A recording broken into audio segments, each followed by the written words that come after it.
10 তারিখের ভেতরে আমরা জাতীয় পর্যায়ে আমাদের এই ফুটবল প্রতিযোগিতা শুরু করছি। ক্লাস 6 থেকে 12 পর্যন্ত বাংলাদেশের সকল স্কুল, কলেজ, মাদ্রাসা, টেকনিক্যাল এবং ভোকেশনাল ইনস্টিটিউটের শিক্ষার্থীবৃন্দ এখানে অংশগ্রহণ করবে। টোটাল প্রায় 50,000-এর মতন শিক্ষা প্রতিষ্ঠান পার্টিসিপেট করবেন। সকল ছেলে শিক্ষার্থীদের জন্য এটি বাধ্যতামূলক। প্রত্যেকটা টিম, স্কুল থেকে টিম পার্টিসিপেট করবে এবং মেয়ে শিক্ষার্থীদের জন্য এটা ঐচ্ছিক, ওনারা প্রয়োজন মনে করলে অংশগ্রহণ করবেন এবং আমরা সরকারের দিক থেকে সর্বাত্মক সহযোগিতা এবং অনুপ্রেরণা দিয়ে ওনাদের পাশে ইনশাল্লাহ থাকব। আমরা চাই দেশ জুড়ে একটা উৎসবমুখর পরিবেশ সৃষ্টি হোক, যেটা মাননীয় প্রধানমন্ত্রী সবসময় বলে এসছেন যে আগামী শিক্ষা ব্যবস্থা হবে সেরকম যেখানে আমাদের শিক্ষার্থীদের ভেতর মেধা, মননশীলতা এবং সৃজনশীলতা বহিঃপ্রকাশ ঘটবে। ক্রীড়া মন্ত্রণালয়, সংস্কৃতি মন্ত্রণালয় এবং শিক্ষা মন্ত্রণালয় একযোগে দেশব্যাপী বেশ কিছু অনুষ্ঠান এবং প্রতিযোগিতা সারা বছরব্যাপী আয়োজন করবে। আমাদের যে শিক্ষা ব্যবস্থার লক্ষ্য, সেখানে ন্যায্যতা থাকবে, সমতা থাকবে, শহর এবং গ্রামের শিক্ষার বৈষম্য কমে আসবে। সেই লক্ষ্যে এই প্রতিযোগিতায় কিন্তু বাংলাদেশের প্রতিটি প্রতিষ্ঠানকে 6 থেকে 12-এর শিক্ষার্থীদের আমরা সুযোগ সৃষ্টি করতে চাই এবং আমাদের বিশ্বাস এর মাধ্যমে আমাদের শিক্ষার্থীদের আগামীর প্রজন্মে নেতৃত্ব দেওয়ার যে গুণাবলী রয়েছে, যে মেধা এবং মননশীলতা রয়েছে, সেটা বহিঃপ্রকাশ ঘটবে।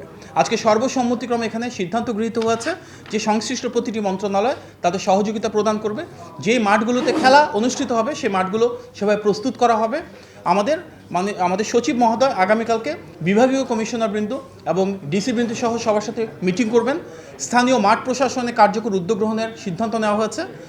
বোর্ডের চেয়ারম্যান মহোদয় সকল বোর্ডে ভিজিট করবেন, প্রতিটি বিভাগের পর্যায়ে গিয়ে সেখানে সংশ্লিষ্ট যারা কর্মকর্তা রয়েছেন, শিক্ষা প্রতিষ্ঠানের দায়িত্ব রয়েছেন, ওনাদের সাথে আলোচনা করবেন। ডিজি মাউসি এখানে স্বাভাবিকভাবে একটা গুরুত্বপূর্ণ ভূমিকা রাখবেন এবং শিক্ষা মন্ত্রণালয় থেকে যেখানে যা সংশ্লিষ্টতা প্রয়োজন ওনারা এটা নিশ্চিত করবেন।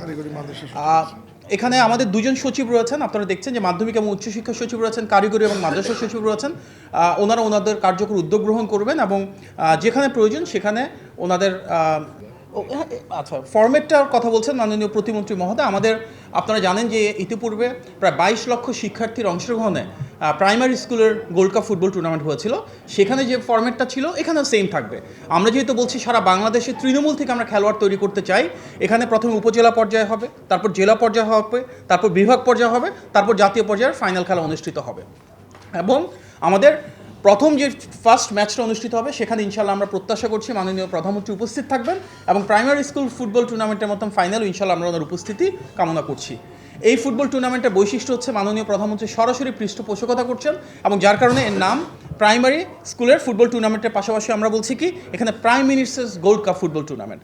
সুতরাং মাননীয় প্রধানমন্ত্রী সরাসরি অনুপ্রেরণা যোগাবেন এবং আমাদের এখানে আজকে যেমন মাননীয় প্রতিমন্ত্রী মহোদয় দুজনকে আপনারা দেখতে পাচ্ছেন, আমাদের মাননীয় মন্ত্রী মহোদয় যারা এই স্ট্যান্ডিং কমিটিতে ছিলেন ওনারাও ছিলেন, সচিব মহোদয় বৃন্দ সহ আমরা সমন্বিতভাবে সিদ্ধান্ত নিয়েছি যে প্রতিটি মন্ত্রণালয় যা তার জায়গা থেকে দায়িত্বপূর্ণ ভূমিকা পালন করবে এবং যেখানে যে কার্যকর উদ্যোগ গ্রহণের প্রয়োজন রয়েছে আমরা সমন্বিতভাবে সেটা নিশ্চিত করবো ইনশাল্লাহ।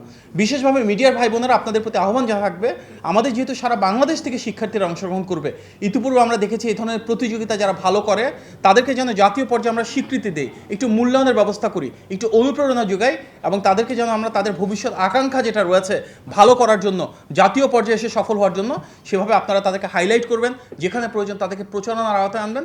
ইনশাল্লাহ আমরা চাই সরকারের দিক থেকে, নীতিমালাগত দিক থেকে এবং প্রতিযোগিতাকে সুষ্ঠুভাবে আয়োজনের মাধ্যমে একটা সাংস্কৃতিক, ক্রীড়া এবং শিক্ষার ত্রিপাক্ষীয় একটা বিপ্লব সৃষ্টি করতে ইনশাল্লাহ। আপনার সবাইকে অনেক ধন্যবাদ। আমাদের প্রতিমন্ত্রী মহোদয়রা রয়েছেন, আপনাদের যদি কিছু বলার থাকে।